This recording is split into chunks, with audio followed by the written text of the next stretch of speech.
Thanks very much for staying with us. Time now for Eye on Africa with me, Georgia Calvin-Smith. Tonight, police tear gas crowds in Kenya marching in solidarity with Palestinians after days of escalating fighting with Israel leaves at least 87 dead in the Palestinian territories and 7 in Israel itself.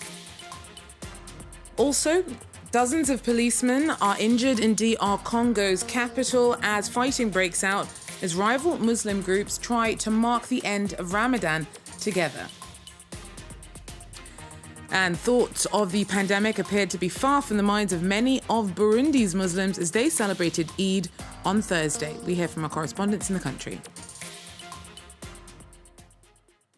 But first, the escalating violence in East Jerusalem has sparked Palestinian solidarity rallies in several African countries.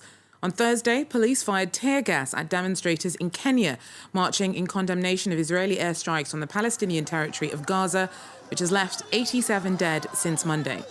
Rockets fired into Israel by militants have killed 7 there. Ayanette Mercy reports from Nairobi. Hundreds of Kenyans marched today in the capital city of Nairobi to condemn recent actions by the Israeli government and to express solidarity with the Palestinian people. The protests broke out following Eid prayers this morning in the South Sea neighborhood.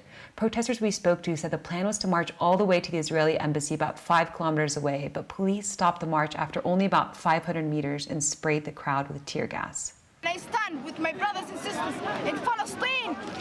I pray day and night that my sisters and brothers get peace, inshallah. This police is arresting me. What did I do? I was protesting. Peaceful demonstration. Peaceful demonstration.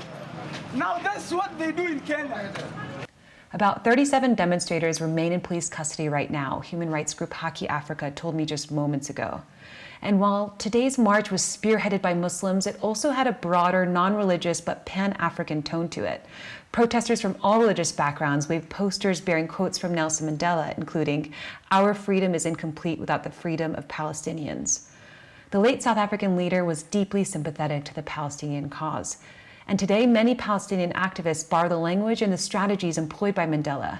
We hear Israel often referred to by activists as an apartheid state. And the BDS movement, Boycott, Divest, and Sanctions, got its inspiration from the global anti-apartheid movement. The Kenyan government itself has very strong ties with Israel, and Kenyan diplomats at the UN today, Kenya is currently a non-permanent member of the Security Council, condemned the violence and urged both sides to de-escalate.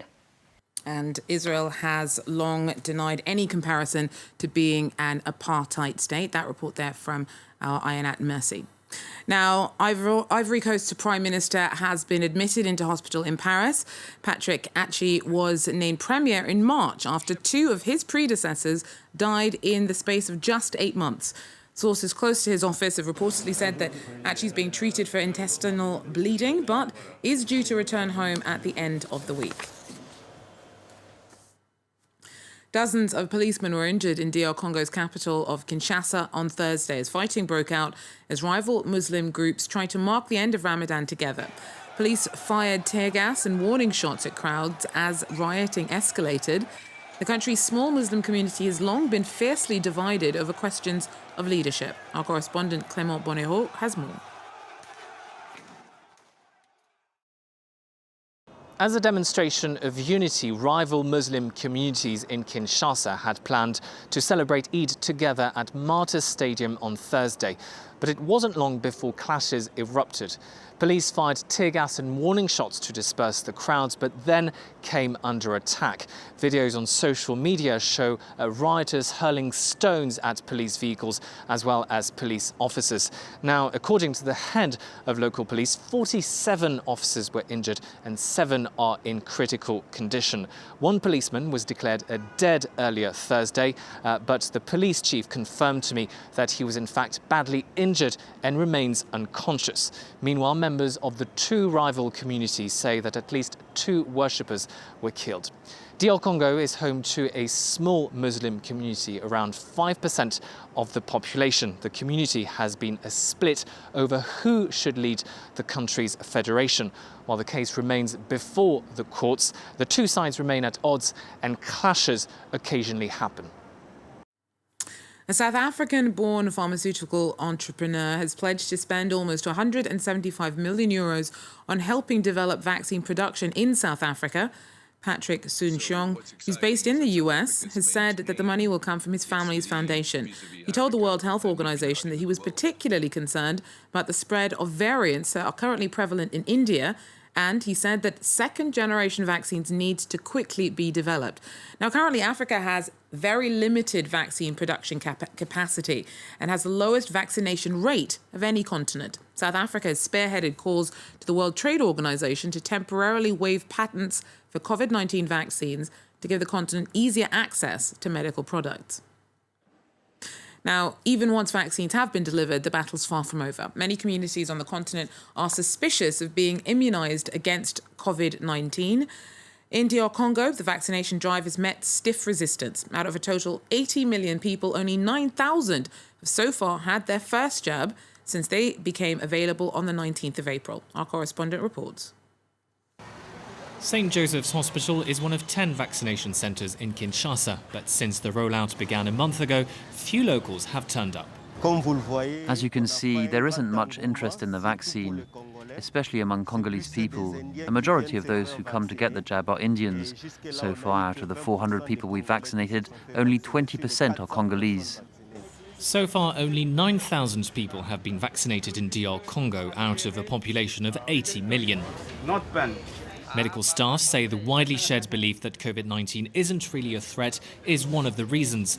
Official figures suggest that only 30,000 people have been infected since the outbreak began. I'm Congolese. I drink herbal tea when I'm sick. I'm not afraid of COVID. Fears over potential side effects from the AstraZeneca vaccine, the only vaccine available in the DRC, have also sowed doubts. This man who has diabetes says he's worried. Doctor, have you been vaccinated? Dr. Chomba does her best to reassure her patients, but she thinks authorities should do more to promote the vaccine. The government launched a vaccination campaign without making sure the population was ready. It gives the impression that the Congolese people are being treated as guinea pigs. We need to do a better job explaining things so that people understand what happens to their bodies after getting the vaccine. So far, little has been done to communicate about the vaccination campaign. The health minister, however, says this is about to change. I'm trying to convince other government members, including people at the ministry, to receive the vaccine on camera. But we have to keep in mind that vaccination is an individual choice. We'll set the example, but it's up to individuals to make their own choices. DR Congo received 1.7 million doses as part of the WHO's COVAX program in March. Authorities have returned 3/4 of these as they're due to expire next month. And thoughts of the pandemic appear to be far from the minds of many of Burundi's Muslims as they celebrated Eid on Thursday. Thousands marked the end of Ramadan together in the centre of Bujumbura, as Nicolas Chemin reports. In Burundi, Muslims represent less than 10% of the population. But here, Eid is a national holiday, and large crowds gathered to mark the end of Ramadan. Muslims first arrived in Burundi at the end of the 19th century, coming from the east coast of Africa, especially Zanzibar. On Thursday, the community's representative spoke about the risks of the coronavirus. amabwirizwa yo kwikingira cyakiza roho nyanganda corona cyane cyane amabwirizo duhabwa n'abaturongoye mu bushanganji bw'amagara y'abantu no kugwanya ikiza sida. Ayo mabwirizwa bayagendere mu mvugo no mu ngiro. Very few people wore masks, and there was no social distancing. Tuhaye abaislamu rero nuko bokwibaka igihe cyose kajya kafukamunwa kugira ngo ntihagire wandura cyangwa wanduza uwundi muntu icyo kiza cya coronavirus. Yebasa turayitanga hose no misikitsi we turayitanga. Jabwa umusi babaje kubora nguko bivuze benshi baje batambaye akamugabo yebasa turayitanga imisi yose ijoro n'umutaga. Burundian authorities only started imposing strict measures against the virus after the death of former President Pierre Nkurunziza last year. He had downplayed the risks of COVID-19 and had declared that God was protecting Burundi. He died on the 8th of June 2020, officially after suffering a cardiac arrest. Well, that's it for Eye on Africa for now. Thanks for joining us, and do so again if you can. Take care.